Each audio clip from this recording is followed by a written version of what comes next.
नमस्कार, आप देख रहे हैं hot stocks break caller show. मैं हूं पल्लवी। जीएसटी बिल पास होने के बाद बाजार की शुरुआत तो बेहद अच्छी हुई। निफ्टी 4600 के पास खुला, लेकिन जल्द ही ऊपरी स्तरों से फिसल गया।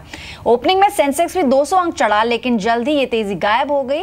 जबकि मिड कैप और स्मॉल कैप्स की बात करें तो यहां पर आज अच्छी खरीदारी देखने को मिली। अगर सेक्टोरल इंडाइसेस की बात करें तो आज ऑटो पैक काफी एक्शन में था, लगभग 1.5% की तेजी रही। वही मेटल पैक भी लगभग 1.5% चढ़ा। रियलिटी सेक्टर में सबसे ज्यादा तेजी रही, वहां पर 2.25% की बढ़त आज के सेशन में देखने को मिली।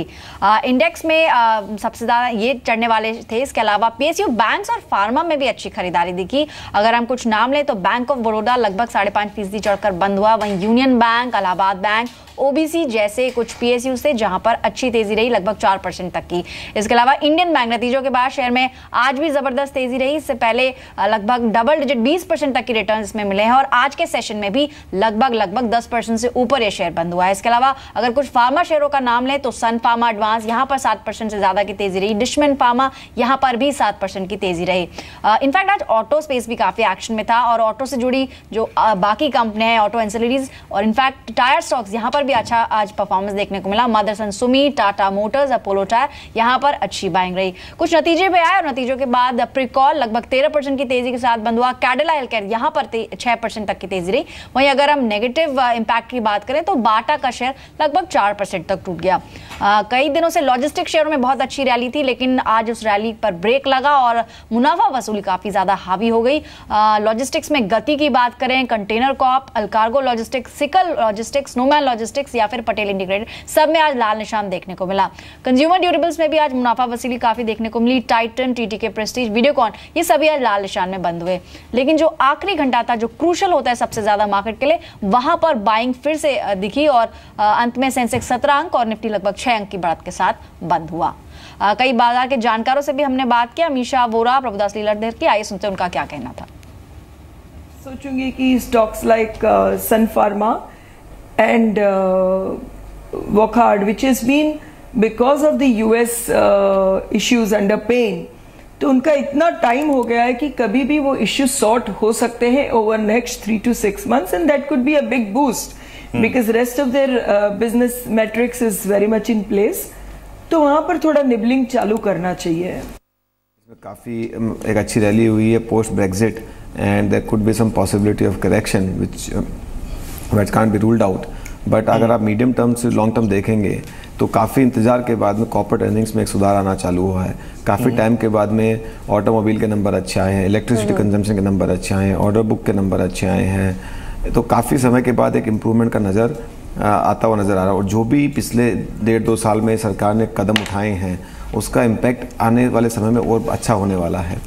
तो और जीएसटी का जो आज कल पास हुआ है उसका भी इम्प्लीमेंट अगले साल से होने की वजह से एक स्ट्रक्चरल ग्रोथ का एनवायरनमेंट वापस बनता हुआ नजर आएगा। जी, तो अलग अलग जानकारों की राय हमने सुनी और आज के हमारे एक्सपर्ट सुमित बगाड़िया भी मौजूद है। सुमित, स्वागत है कार्यक्रम में। आपका भी एक क्विक रिएक्शन चाहेंगे मार्केट पर। पिछले 4 दिनों से हम देख रहे हैं कि शुरुआत अच्छी होती है लेकिन लास्ट में कंसोलिडेशन ही हो जाता है ऑलमोस्ट, और आज भी ऑलमोस्ट वही ट्रेंड दिखा।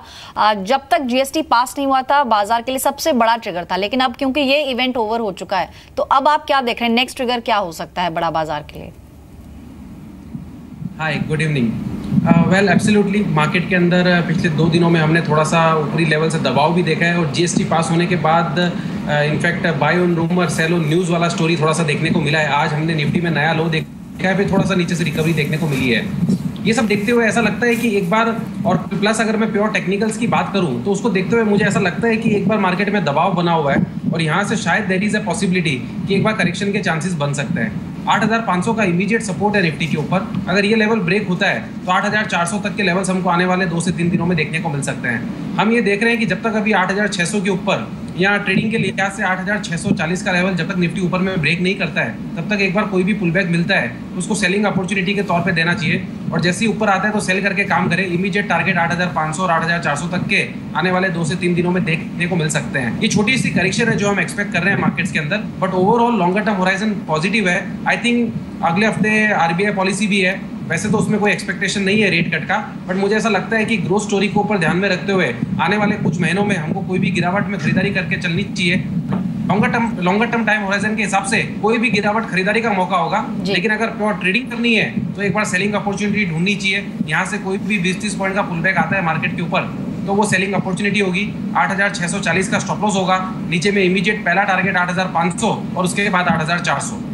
जी चलिए, खैर आप शुरुआत करेंगे सवाल जवाब के सिलसिले की, और पहले दर्शक जुड़े हमारे साथ। सचिन है, अहमदाबाद से जुड़ रहे हैं। नमस्कार सचिन, गुड इवनिंग। बताइए कौन सा स्टॉक ले रखा है आपने?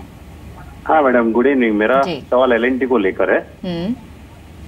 मेरा 1565 का बाइंग है, 200 शेयर्स है। ओके, तो उसको मेरा शॉर्ट टर्म का नजरिया है, तो मुझे क्या करना चाहिए? होल्ड करना चाहिए? शॉर्ट टर्म को अगर आप डिफाइन कर पाए, शॉर्ट टर्म मतलब कितने महीने रख सकते हैं आप इस स्टॉक को? एक आध week madam. Okay, quite short, alright. Sumit, इनका जो बाइंग प्राइस है 1565 है, काफी लॉस में है और आज लगभग आधा % की गिरावट भी ली है लार्सन टुब्रो में। 1 वीक के लिहाज से क्या टारगेट्स आप देंगे और साथ ही स्टॉप लॉस भी बताएं। देखिए, अगर इनका होराइजन लंबा होता तो बिल्कुल होल्ड की सलाह होती, लेकिन अगर 1 वीक का होराइजन लेके इन्होंने एल&टी के अंदर काम किया हुआ है तो थोड़ा सा मुझे बोलना पड़ेगा कि एक बार इनको निकलना चाहिए, क्योंकि एल&टी के अंदर हमने दबाव देखा है। आज भी हमने एकदम लोअर लेवल्स पे एल&टी को बंद होते हुए देखा है। हमें ऐसा लगता है कि एक बार अगर मार्केट्स में दबाव देखने को मिला तो एल&टी के अंदर भी दबाव देखने को मिल सकता है, और नीचे में शायद पॉसिबिलिटी है कि एक बार 1420-1400 तक के लेवल्स देखने को मिल सकते हैं। अगर ये होराइजन 1.5 से 2 महीने का रखेंगे या 1 से 3 महीने का होराइजन रखेंगे, टू बी वेरी प्रिसाइज, तब तो घबराने वाली बात नहीं है, तब मैं इनको होल्ड की सलाह देता। लेकिन अब इनको 1 ही वीक का होराइजन है तो उसके लिए निकल जाने की सलाह रहेगी, क्योंकि मुझे ऐसा लगता है कि अगर मार्केट्स में दबाव देखने को मिला तो हमको एल&टी 1400 तक के लेवल्स दिखाएगा। आज की क्लोजिंग 1470 है। इमीडिएट नीचे में 1450 पहला सपोर्ट है, वो ब्रेक करते ही 1400 के लेवल। ऑलराइट, एल&टी पे सलाह दी जा चुकी है आपको, तो लेवल्स आप जरूर क्लोजली मॉनिटर करें। अगला सवाल एसएमएस के जरिए ले रहे हैं। ये सवाल हमें भेजा है तपन ने, आसनसोल से ये सवाल भेज रहे हैं और इन्होंने स्टॉक लिया है वीआईपी इंडस्ट्रीज का। 50 शेयर्स हैं इनके पास, 105 के लेवल पे मुनाफे पर बैठे हैं। 127 आज की क्लोजिंग रही है। हालांकि नजरिया क्लियर नहीं है, लेकिन इस पर्टिकुलर स्टॉक में आप क्या कहेंगे? हालांकि कभी कभी इसमें काफी अच्छे वॉल्यूम्स दिखते हैं। ओवरऑल वीआईपी इंडस्ट्रीज पे आपका व्यू क्या बन रहा है Sumit? Yes, absolutely. VIP industries ने लोअर लेवल से बहुत अच्छा मूव दे दिया है। स्टॉक अभी भी तेजी में है। स्टॉक के अंदर फिलहाल अगर हम देखेंगे तो कोई वीकनेस देखने को मिली नहीं है। मार्केट्स के अंदर वीकनेस देखने को मिली है। फ्रंट लाइनर स्टॉक्स ने थोड़ा सा करेक्शन दिया है, बट वीआईपी में हमको ये मूव नहीं देखने को मिला है। ये स्टॉक के अंदर होल्ड की सलाह रहेगी। इनकी जो खरीदारी है वो भी अच्छे भाव पे इन्होंने की है, तो मैं इनको एक trailing SL, trailing stop loss suggest कर देता हूं। अगर वो लेवल हिट हो जाता है तो इनका प्रॉफिट बुक हो जाएगा। अगर वो लेवल हिट नहीं होता है और यहीं से तेजी बनती है तो इनको और मुनाफा देखने को मिलेगा। ट्रेलिंग स्टॉप लॉस इनको लगाना चाहिए 120 रुपए का। अगर 120 रुपए के नीचे आ जाता है तो इनको वापस 105 के भाव देखने को मिल सकते हैं। इसके लिए 120 का ट्रेलिंग स्टॉप लॉस लगा के पोजीशन को होल्ड करें, और ऊपर में अगर स्टॉक 132 का लेवल तोड़ेगा तो इनको 145 तक के लेवल देखने को मिल सकते हैं 2 से 3 महीने के अंदर। जी, ऑलराइट, तो आपको यहाँ पर 145 तक के लेवल्स भी देखने को मिल सकते हैं। फिलहाल वीआईपी इंडस्ट्रीज में आप बने रहे।